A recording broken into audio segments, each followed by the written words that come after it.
podcast on parlam dels costums, les tradicions i tot allò que envolta la cultura eivissenca. Doncs ara som amb na Lourdes Bonet. Bona tarda, Lourdes, benvinguda. Moltes gràcies per acceptar la invitació. A tu per convidar-me. Na Lourdes és terapeuta floral, però jo l'he batejada com una curandera del segle XXI, que no sé si t'agradarà això. Sí, de fet, el meu abuelo era curandero, o sigui que és un honor. Doncs jo t'he batejat així. Jo sé que tu cures amb flors de Bach, que no sé si la gent les coneix, potser podem fer una petita descripció, però és veritat que, com dius, el teu abuelo curava i, si tinc entès bé, la teva abuela també. Sí. Així que vens d'una família que ho has viscut de molt a prop, perquè els abuelos es tenen a prop. A voltes algú me diu una bisabuela o una reabuela o una tia o no sé què, però tu ho has viscut realment a casa. A part de les dues parts, de part de sa mamà i de part del papà. A part de sa mamà, el abuelo era curandero, i de part del papà, sa abuela era comadrona o, ajudava a dur infants. El que avui en dirien una doula, no? Una doula. I a part també sabia molt de totes les herbes, com, supos que gran part de dones, i curava amb totes aquestes herbes o mejunjes o cataplasmes que es feien. I sa abuela li deien que era curandera, però tu, quan preparàvem l'entrevista, me deies, molta gent, com que l'ha fet, va ajudar a fer-la venir al món, li deien padrina. Sí, padrina. Era la padrina es veu que antes es deia això, quan t'ajudaven a tenir, era com la padrina de naixement. Aquesta feina de curandera o així, venia gent a casa, l'abuela? O era l'abuela que anava a cases o...? No, ella anava a casa a ajudar a tenir infants. Sempre ella era la que se movia. Sí, vull dir, tenies infants segur, però per fer aquestes altres coses que me deies, de coneixement d'herbes o que algú li vingués... No, això jo crec que era una cosa que ella duia bastant tímidament. No era algo que ho compartís amb molta gent. Perquè potser pensaven que era una bruixa. Sí, jo penso que ells sabien coses però no feia falta dir-les. Estaven allí i si li feia falta a algú, algú sabia on anar. Però d'una manera discreta, no? Super discreta. Sí, perquè abans parlàvem que amb la Núria de la farmàcia, que ella deia que quan era petita la seva abuela li deia amb aquella gent no t'ajuntis que aquells són bruixots, no? Fan bruixeria de la dolenta, diguéssim. I que la gent en general tenia molta por. Així molta por. No em sorprèn que digues que es movia en un àmbit com molt discret, tot i que al final tothom ho acabava sabent, molt probablement, no? Molt discret. En canvi, als abuelos sí que venia molta gent a casa, era sapigut, vull dir, venia molta gent a casa a veure'l i a tratar-se de mals i de coses que els hi passaven, inclús quan perdien bicicletes o coses així, venien i ell els deia, ha estat al banda, fermada. De debò? Sí, hi havia voltes que no el trobaven, però hi havia altres que sí. Per exemple, tinc record d'uns cans que s'estaven buscant i ell va dir que estaven dins una sènia amb aigua i els varen trobar vius, havien caigut, i alguna bicicleta havia trobat i alguna cosa. Doncs t'anava a preguntar al revés, però fem-ho així, i parlem primer d'esguelo. T'anava a preguntar per l'abuela, doncs parlem d'esguelo. Perquè em deies que esguelo curàvem amb ses mans, amb invocacions, amb massatges, era algo així? Sí. Ell te feia seure una cadira i depèn, si venies per vendre caigut, jo tinc record que ficaves els genolls contra la paret i molt recte i te pujaves les mans i si hi havia un dels dos dits que estigués més baix que l'altre, volia dir que tenies l'estómac caigut. Entonces ell resava i ell agafava el braç d'aquell costat i com que es tropava per amunt. Entonces tornava a mirar i fins que allò quedava igual. Que una mica és com la kinesiologia d'ara, no? A mi m'ho han fet això, no? D'aixecar, veure si estàs com descompensat i llavors... Sí, penso que devia ser alguna cosa així. I llavors altres voltes la gent venia per un mal i ell mos feia... En els nenes sempre mos retirava d'allà on ella estava curant i era com si tirasses mal en terra o alguna banda ell com que l'expulsava fent fregues en el cos de la persona. Si li feia mal un braç, fregava cap en terra i deia un res. Com si ho tiràs ho llançàs o ho tires en terra. Sí, sempre, i no mos deixava estar en aquell costat, perquè sempre teníem curiositat a voltes. Clar, i no us deixava mirar, o sí? Sí, mirar sí, però no al costat on ell llançava el mal. No li solia agradar gaire que estiguessin per allí, però ja saps que quan ets petit sempre trobes la manera de poder pispar-lo. I això, llavors, hi havia molta gent que inclús tinc una família que me va dir, vàrem intentar moltes voltes venir a casa teua perquè la meva nena plorava molt però no vàrem arribar mai perquè quan arribàvem a entrar al camí de ca teua sa nena callava i s'adormia. I un dia, perquè érem família, ens vàrem trobar a una festa i ell me va dir has intentat venir moltes voltes a casa, no te preocupis, a sa nena no li passa res, són enveges i això ja està solucionat. Entonces penso que ell ho va veure abans de que sa família li comentés què passava amb sa Peque, no? sí, ell li va dir que no feia falta que hi anàs, que realment no era res greu, era com el que dirien ara un ojarazo, Sí. quan hi ha nenes que són mirats igual per enveja sense voler, per algú que no en pot tenir o per algú que li pareixen molt polits. I llavors Güelo feia com alguna cosa sense que els hi digués o no ho saps en això? No ho sé, això m'ho va contar sa mamà de sa nena. Claro, ella va quedar super sorpresa perquè no s'esperava. I això ho vaig saber ja de grossa. I des Güelo va passar a sa teva mamà? O... Sa meva mamà, la veritat, és molt... O sigui, era com que reien en plan ja estàs Güelo amb les xaladures seues i... sí, no se'l prenien seriosament. Sí que veia molta gent que venia i tal, però com que ells s'han set bastant... Sí que es va que sempre riuen sa seva cunyada i sa mamà d'un dia que li feia molt de mal els braç a sa mamà i li va dir, per què no vas a ton pare? Diu, vinga, hi vaig. Diu, em va fer tant de mal quan me fregava el braç que pensava que se me caien els dits. Mai més m'ha tornat a fer mal aquell braç. No es va com a transmitir, així ell no ho va... Sí que li va deixar dit a sa meva padrina, que era sa filla grossa de seu fill, com a que ella tindria el mateix que ell tenia. Ella sempre em va dir que ella ho va dudar, que va dir, no? I que llavors realment sí li va passar. Sí. Tenia una percepció especial, no s'hi va dedicar mai, però te sabia posar el ventre bé. I em deies també, Güelo, que feia com unes menes d'invocacions o com alguna mena de res o alguna cosa així, oi? Sí, ell era una persona molt creient. Realment jo no l'escoltava, jo era molt petita, entonces tampoc no era molt conscient de lo que ell podia dir, però penso que ell invocava a Déu perquè l'ajudés i, de fet, era supercreient, molt, molt, molt. I deia uns resos de fet, ara he trobat uns papers que havia escrit la seva dona, que sabia escriure, i sí, són uns resos com a llevant el mal, per llevar el mal. Sí, ens comentàvem també que a voltes els soldats quan marxaven a la guerra o marxaven de viatge o així se'ls hi posava a la butxaca perquè els protegís, no? I potser seria una mica això, aquestes petites invocacions que potser fins i tot no ho agafaves perquè potser eren com si xiuets o no? Sí, exacte, molt fluixet. Com a murmuracions. Exacte. Sí. I m'has dit també que posaves les mans, és a dir, que Güelo curava amb invocacions, amb les mans... Ell tenia com una certesa que era com a sorprenent, era com a que a voltes com a demasiado empoderado, perquè a voltes era com ell tenia la raó i no el sabies treure d'allí. Entonces, jo penso que igual aquesta gent que veu que li va bé, també té una altra banda que són a voltes una mica durs. Durs de portar, no? Sí, perquè al final és com té tanta certesa de que fa les coses bé que llavors ningú li pot contradir. Clar. Que per un costat està molt bé, però per l'altre és difícil conviure, quan és família, no? És més difícil.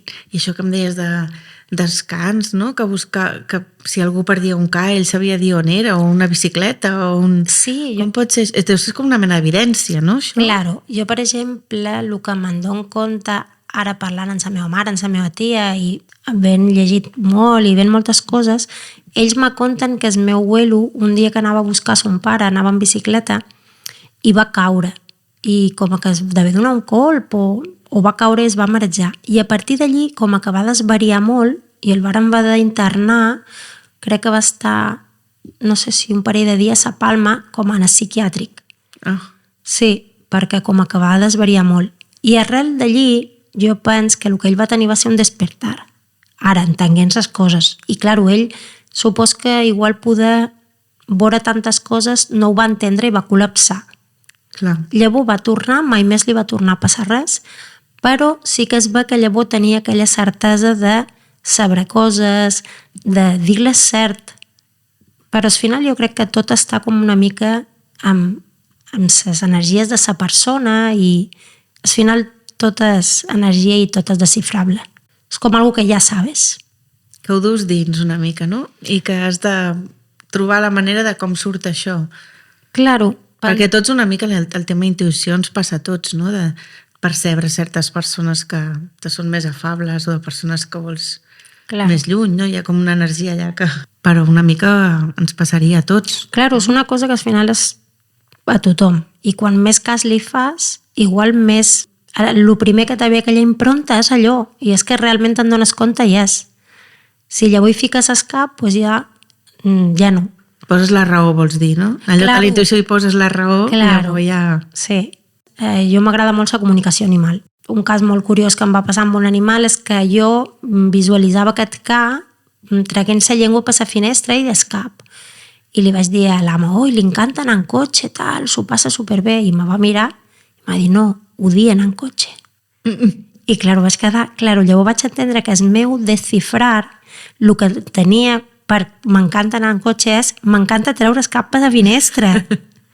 Entonces, jo crec que tot ve com amb uns còdics i quan tu ets capaç de treure't molta remor d'escap i de veure-ho així, és com un joc de boixos. Els boixos ho fan molt fàcil. Sí. És una cosa que fan de continu. Sí, tens tota la raó. Abans d'entrar amb tu, però, que llavors ja arribarem. Parlem de sa abuela, curava, però amb més herbes, més tisanes? Sí, ella realment ho feia a casa. Per exemple, quan un se ficava malalt, sempre sabia quines coses podia anar a buscar a l'armari, si no ho teníem a casa, baixàvem a Vila i anàvem a la farmàcia, a la botica o alguna que hi havia que tenia totes herbes, que era fascinant, hasta el sostre, i ella sabia dir exactament què era el que volia, per allò que passava. O me'n record quan teníem febre, en seguida ficava aigua amb vinagre i te ficava en el cap, en els pols, en els peus, i te feia baixar la febre. Sempre tenia com aquella mà de cuidar. Amb tot el que ella també, supos que quan tenien tants d'anys havien de cuidar el que tenien a mà. A l'abast, clar. Sí, entonces es devia passar d'uns en els altres i cuidaven. Parlàvem que molta gent diu, això són remeis pagesos i tal, però més tard la ciència ha demostrat que és veritat. Vull que moltes coses d'aquestes que la gent no es creia massa, ara la ciència ha demostrat que és així. Que aquests coneixements ancestrals que tu comentes i que jo que també penso que és així, que ha passat de pares a fills i funcionen al final, o molts d'ells funcionen. Jo penso que quasi tots. O sigui, és que al final, si els feien servir és perquè funcionaven. Ningú es ficaria una cosa en el dit que t'ho embaranàs. Clar. O que t'ho... Entonces, ells sabien aquestes coses que llavors igual per donar-li igual més valor o més rapidesa a el que és medicina com la coneixem ara, deixes aquests remeis perquè igual tardaves 3-4 dies, però és que igual el cos necessita aquests 3-4 dies per processar una emoció o per processar alguna que pues, aquell cuidado, aquell embadurnar-te amb bacalloli o això, era un mimo. Sí, estic totalment d'acord. De la mà en coneixes algun? No, de la mà no. Sabia que hi havia dones, de fet, conec una dona que saben tallar fiblons a la mà.